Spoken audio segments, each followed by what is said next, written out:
Hello basketball coaches and basketball players, my name is Alan from Al's Basketball Training, and today I'm going to talk to you about how you can beat a 2-3 zone defense, the strategies that you can implement, and a couple of plays as well. Now let's get down to the clipboard and let's check these out. Okay, so first off, you have to understand how the 2-3 zone defense works. Basically, there's 2 players up top, 3 players in the bottom protecting the net as well as the baseline.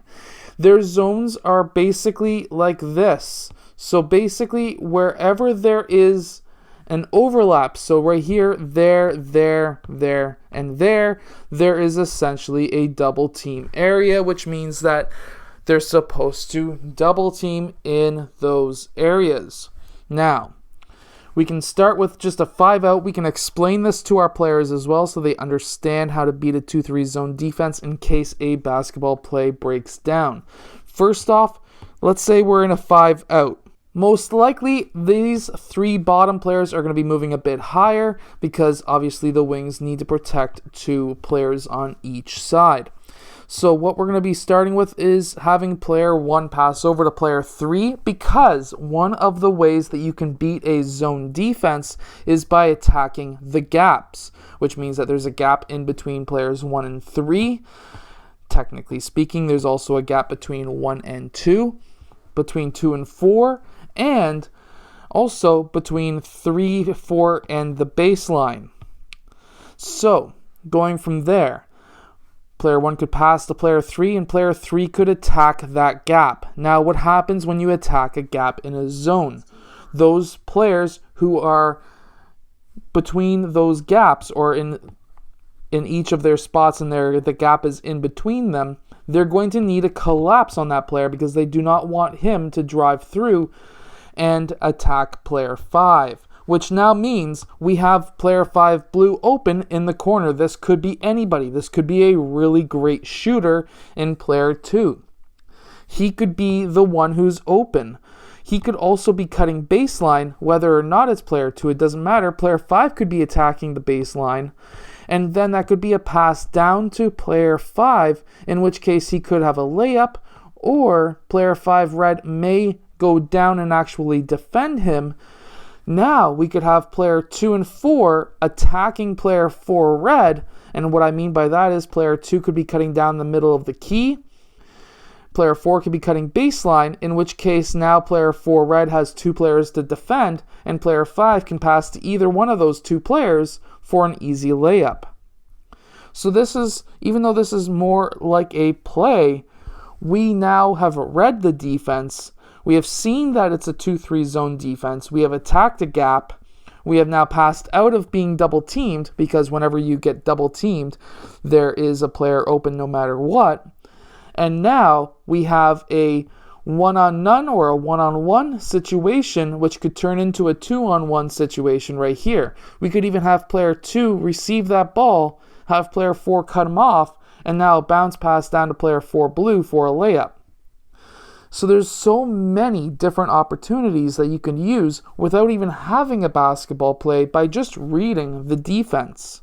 And that is one of the major tips that I can give to you to beat any zone defense. It doesn't have to be a 2-3 zone. If you attack the gaps, whether it be in a half-court defense like I just showed here, or in a full-court press, it's going to help you be able to score more points, get the ball up the court faster, quicker, and easier. And now, in the half-court game, it can help you score much quicker, but also more effectively. Okay, so now I've set up the 2-3 zone defense once again. Now, I'm in a 4-out, 1-in type of play, and here is another tip that you can have to defeat a zone defense, whether it be a 2-3 zone or anything else. You can have player 1 pass to player 3. Player 1 can then cut down towards this low corner, where now he may be open for a 3-point shot. That is one option, but now we have overloaded the side. However, I like to really overload the side because we can still be in single coverage on that side. So, to overload the side even more or even better, we can have player 2 do a cut across, or player 4 do a high cut across the free throw line to the high post.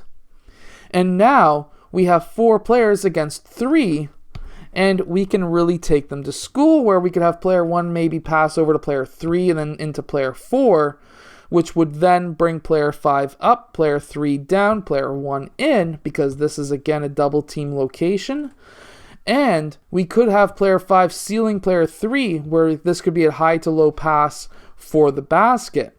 Now, going from there, you could also run a 3-out, 2-in offense as well. 3 players outside of the 3-point line, 2 players in. Now, against the 2-3 zone, how this would work is by having player 1 pass over to player 3. Player 1 could cut down towards that corner. We could even have player 5 setting a screen up top, which would then leave player 1 wide open. Player 5 could roll towards the basket. Now, with player 1 driving, player 5 rolling towards the basket, we can now have player 1 pass to 5 for that layup. Again, not really necessarily a play, but just reading the defense as to see what you're able to get away with. Now, going on with the whole idea of an overload offense, we're going to be having player 5 in the low post. We're going to be having player 3 move down, and we can have player 4 cut up towards that corner. Now we're in the overload again, and you can turn it into a motion. And in a motion offense, we can have player 1 pass up to player 3. We can have now player 4 go and set a screen. Personally, this is how I run it.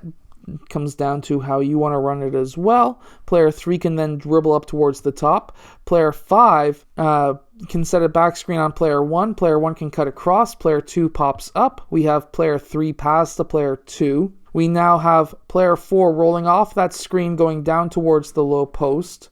We have player 2. He's passing over to player 1. Player 2 is going to go down and towards that low corner, and player 5 is going to be moving up towards the high post.